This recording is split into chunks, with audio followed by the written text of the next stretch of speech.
le monument du cinéma français, Jean-Louis Trintignant est mort le vendredi 17 juin, à l'âge de 91 ans. Celui qui avait interprété près de 160 rôles au cinéma et au théâtre s'est éteint paisiblement, de vieillesse, ce matin, chez lui, dans le Gard, entouré de ses proches selon sa femme, Marie-Anoët Trintignant.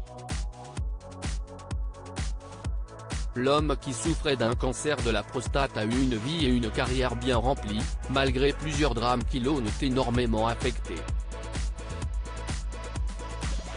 En effet, Jean-Louis Trintignant a perdu 2 de ses 3 enfants, nés de son union avec Nadine Trintignant.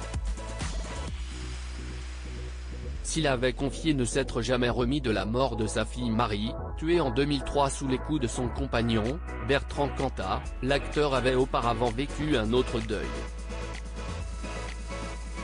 Il s'agit de la mort de sa fille, Pauline. Pauline, la fille de Jean-Louis Trintignant est morte à l'âge de 10 mois en 1970, un terrible drame vient frapper la famille Trintignant. Alors que l'acteur se trouve à Rome pour le tournage du Conformiste, sa fille Pauline, 10 mois, meurt subitement. Sa mort serait due à une asphyxie liée à une régurgitation de lait. Une douloureuse épreuve pour Jean-Louis Trintignant qui continuera malgré tout le tournage de son film.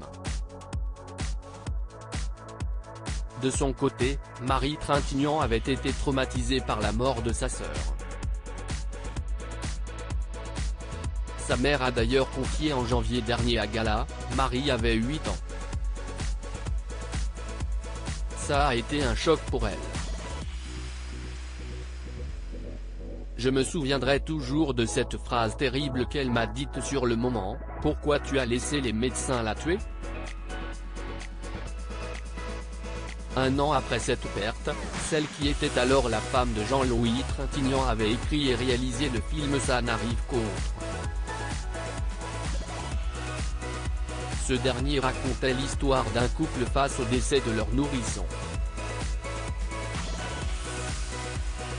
En 1973, 3 ans après la mort de Pauline, la famille avait finalement accueilli Vincent. Une naissance qui avait mis du baume au cœur à toute la famille.